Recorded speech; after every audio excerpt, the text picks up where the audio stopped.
So can everyone see my screen? Yep, that looks fantastic. Take it away. Good. Great. So I just want to introduce myself. I'm going to be talking about work-life integration, and this has been something that I've kept focus on throughout my career and journey. But a little bit about myself. I currently am working at West Monroe as a consultant. I've been here for about 6 years. My focus is really on program portfolio management. I spent a lot of time doing transformations, standing up PMOs, and really am happy to be here and share some of my thoughts about the work-life integration. So I thought I'd start on this basically talking a little bit about my journey, because as I mentioned, I have always thought about kind of work life, how am I going to approach things? And it's kind of in my DNA to always be looking at what's important to me in my life, what I value, and looking at it not only in my personal life, but also in my work. And I know that throughout this session today, we've touched upon a lot of things that really relate to this topic. So early on in my career, I think the biggest shift for me was doing Y2K. It was a very intense time. I was working for a bank at the time and responsible for all of the electronic services for that bank. And it was just a lot of focus on work at that time. But when we finished it, I was exhausted. So I really started to think about what I wanted to do next. And although I had some some other opportunities in 2006, I decided to become an independent consultant, simply because I wanted more flexibility in my life and wanted to have the ability to do things outside of kind of the work career piece, because I wanted to do some things in my personal life. So did that for about 10 years and was able to manage my schedule. Really only worked 4 days a week, which I loved. But then later on in my career, I realized I needed some benefits. Having to do the marketing and having to do all of the work at the same time, especially if you're a one person firm. I wanted to have a little bit of security, I guess you would say. So I went into the corporate life, and again, moving back into that, found that I needed that variety of different clients, different work. So really joined West Monroe Consulting for two reasons. One is because I wanted to have that variety and really enjoyed the consulting that I had done in my prior career. But also I really wanted to work in an organization that shared my values and beliefs with the culture. And so I thought this was a really good fit, and it has been. So that was kind of where I was at. And then, of course, I think Mont hit on this. The COVID pandemic really, I think, caused me to reassess again, kind of that work-life integration, because there were no kind of boundaries. It seemed like if you're working all day, one of the things that would happen is that you would be kind of just you'd start work and you just continuing to work into the evening, and so that forced me to again reassess. And then finally, I in 2022, I was diagnosed with Hashimoto. It's an autoimmune disease, and had to think about my health and think about what are the things that I have to do to make sure that I don't trigger certain things within this disease. And so again, it just kind of brought me back to thinking again how I need to reassess how I'm managing this. So that's just kind of my journey. But then again, I don't know if we have time for this. So I just thought maybe you want to take a few minutes to think about what are the challenges that you face with work-life integration, and hopefully throughout this session today, I know that we've already touched on some of these things, but just how to reassess and rethink about these things so that you can have that balance and fulfillment. So one of the things that I think is important, and I know this came up before, is really protecting that time, making sure that you can have the time that you need to focus on what's important in your life at this time while still having a certain amount to focus, kind of addressing your work hours. So I do schedule focus time. I think Manta mentioned how in the morning, she does her meditation, she reads, she exercises. I as well do the same things. So I really related to that, but also focus time at work. And I actually spent a lot of time in my current position just really advocating for having a focus time, for putting it on your calendar, because there's time where you need to be heads down thinking about things. You just can't always be splitting up your time. And I know in a consulting world, that's not always easy to do. So it does take some planning to do. But I do try and schedule that. And I usually do it like early in the morning or later in the afternoon. But that has been really beneficial for me, as well as I also shared with everyone pretty much when kind of identify the work hours of the day that work best for me. I know that I'm a morning person. I know that I can get things done there. After work, especially with my Hashimoto, I really can't be on the computer for really long hours. So I've pretty much let them know that, after 5 p.m. I won't be working on anything, but I will be, looking at things early in the morning. And so structuring my work around that.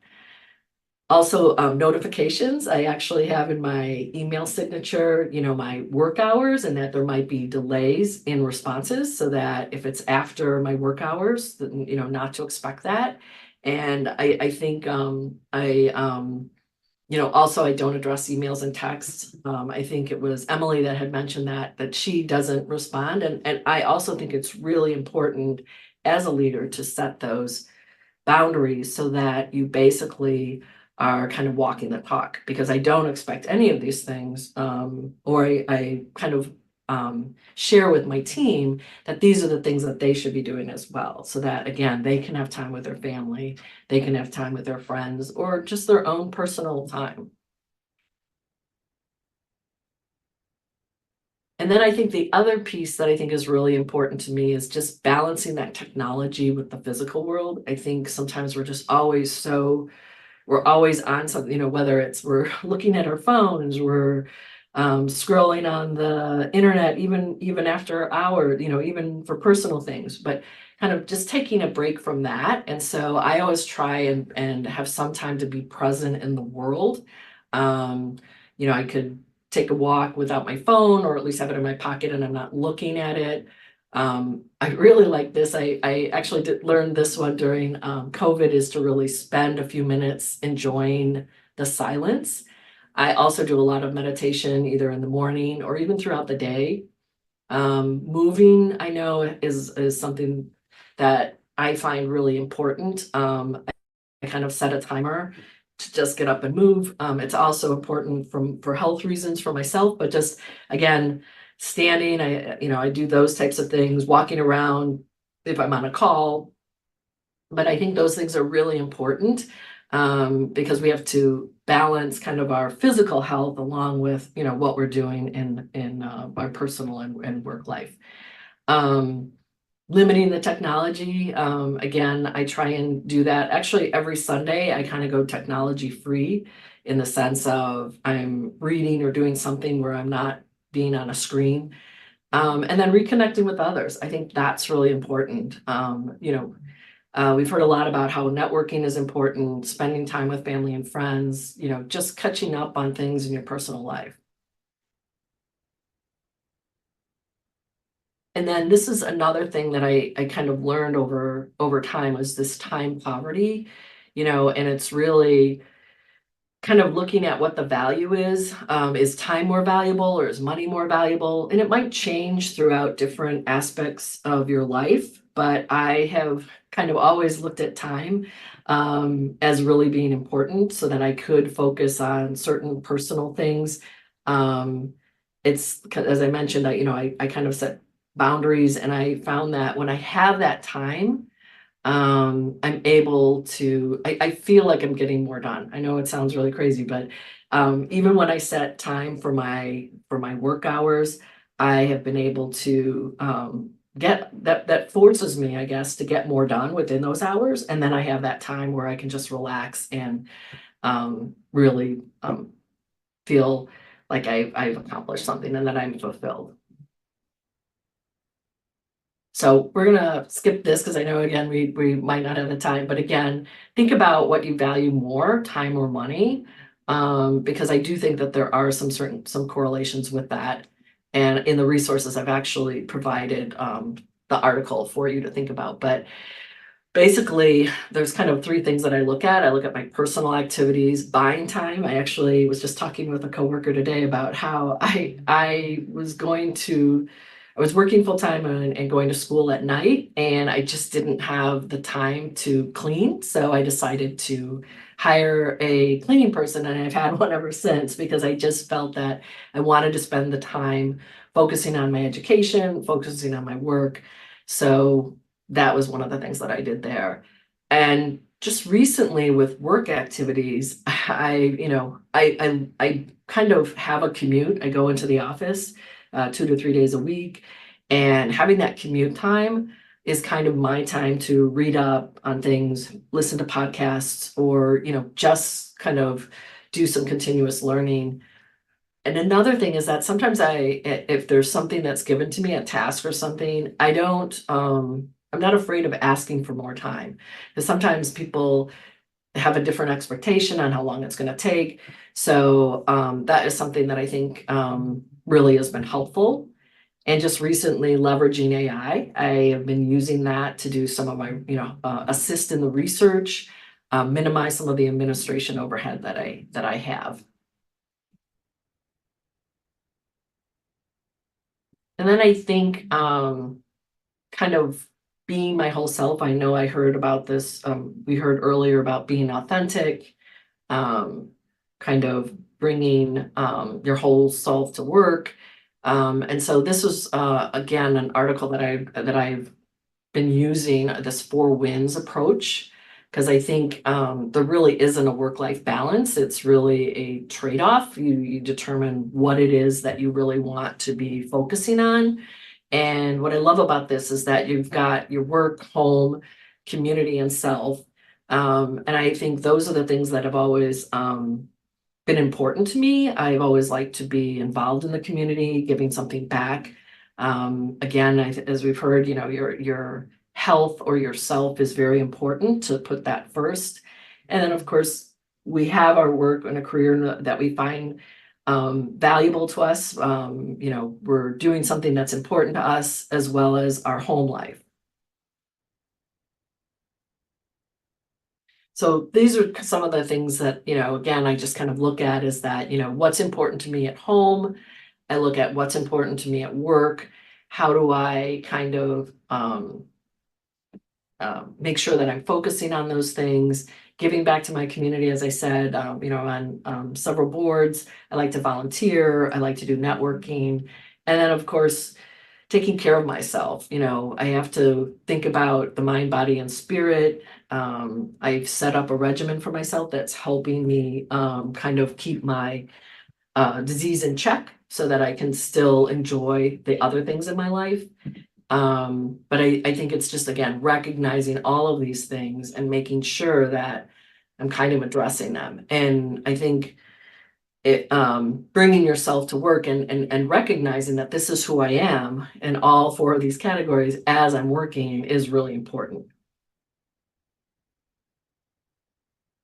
So I think to sum it up, just kind of what I look at is just, protecting my time. I look at the technology versus physical, realizing that, I can't be on all the time. Looking at that time poverty, where are the things that I really want to be spending my time? And if I'm, maybe making some trade-offs on those things. And then, of course, bringing my whole self to being my whole self, I should say, in all aspects of my life. And I think, one of the things that really resonated with me by listening to all of you is that, Monta, mentioned it's important to take time for self-care. I really loved what Bridget had to say about that. She uses the assess, plan, do, and verify, which is something, throughout my life, I've looked at all of these things and depending on where I was in my life, I might have made different decisions on how I balance things or how um, I might be focusing on work more. I might be focusing, on home more. I mean, I have had parents that I've had to take care of. So just addressing those things and realizing that it is a journey and that I will continue to reassess as I go through my life and that's just part of what you're doing. But there's no kind of one way of doing it. All of these are just things that I found work for myself, but everyone can really look at these things and decide what's important for yourself. And I love what Karen said about finding purpose because that really fits into all of this. So as I said, I've shared some resources. I have some articles and quizzes, some of my favorite books. I really love The Next Big Idea. It has things that are kind of career related, but also personal related. Kind of pieces. I love the book How to Break Up with Your Phone. To get off that kind of, give you that break from technology. And then her other book is The Power of Having Fun, because I think that's really important. You can have fun at work, fun in your personal life. And then Joyful, which is another great book by Ingrid Fidel. But those are some of the things that I think help me feel fulfilled. And again, it's a personal journey. So I think all of these things, can be adapted and are flexible. So that's all I had. Well, Jennifer, thank you so much for that presentation. And yes, as a reminder, if anyone would like to ask a live question, raise your hand and I can unmute you, but keep those questions coming. I'll start with our first question, which is, my kids are approaching middle school. Ask my boss for more flexibility and balance. And she follows up by saying, I'm also not asking for less work. Mm-hmm. So I'm sorry, could you repeat that question again? Sorry. My kids are approaching middle school. How can I ask my boss for more flexibility and balance? And she follows up to say, I'm not asking for less work. Right. And I think that's important. I think just having that conversation, sharing what are the things that you're doing, what your life is, I don't know if you have a hybrid kind of focus on your work and are able to look at what your work is like. But also, I think when you have that conversation, be prepared to bring suggestions on how you think that will work. Because that's what I've done. I actually, when my mother was very sick, I decided to spend more time with her because I only knew I had a certain amount of time with her. But I had a plan that I brought to my manager, brought to my organization so that it would work. Well, thank you so much. Hannah says, I wish my company were more protective of my time. How do you find this without asking in an initial interview? So I think there are ways that during, if you are interviewing to just get a sense more about the culture of what they do. I think another way is to find out who's working there and just if you know someone that's there, using your network to find out what's happening in that company, what do they value. You usually can get to an understanding of what the work hours are in a way that's not directly asking them in an interview. But I also think again, usually within this process, they, asking, what are their thoughts about the work life. I don't think there's a problem with asking about work-life integration because it is a topic. So many of these companies are aware that there's burnout and they do understand that they have to do something, that they, people can't just continue to work crazy hours. And within your organization, I also think it's important to make HR aware of that. I spend a lot of time sharing articles, sharing information, sharing how my team is. So there were times during the COVID pandemic, people were working lots of hours, and I did share that I had some concerns that we didn't have those breaks, and we need to make sure that we're all supporting them and talking about mindfulness, that they are taking breaks, spending time with their family. I think Emily mentioned this too. I mean, making sure that you're walking the talk. So again, I know that if your company doesn't necessarily protect your time, you yourself can control protecting your time and finding ways to do that. I hope that helps. That's wonderful. Well, I think we have time for one more question, then we'll ask you final thoughts. And Gracie says, I'm finding the younger generation coming into our company work really when they need to, nights, early mornings, etc. How do you protect your time without aging yourself out of the company? So, as I mentioned, I think that's a great question, by the way. I do think that there is flexibility. It's again setting your boundaries. So, I kind of do an exercise with my team because I'm on different projects and I'll have different teams. I want to know when they work best, because I do have some people that work better at night. I make people aware that I'm better working in the morning. In fact, I've been working with a team just recently, and they are aware that I can't work late into the evening. So we work together, we collaborate and work to find a balance on that. So I think you can still protect your time. I think it is being authentic about yourself. And I even know some young people who like to work early morning, and so it's not necessarily about age. It's about how do you work best? And everyone is different. So I think being honest about it and trying to work through that, that's not to say there are times during a project that I will have to work late hours. I just don't want to do it every single day or constantly. I want that to be more of a infrequent event for me and my team. Well, thank you so much. Well, so as we wrap for the afternoon, any final words of wisdom for all of our viewers today? Um, I just want to say that I really appreciate everyone who's presented today, because hearing some things that really resonated with me, especially around fulfillment. So everybody's already thinking about this, making sure that you think about yourself, making sure that you reassess,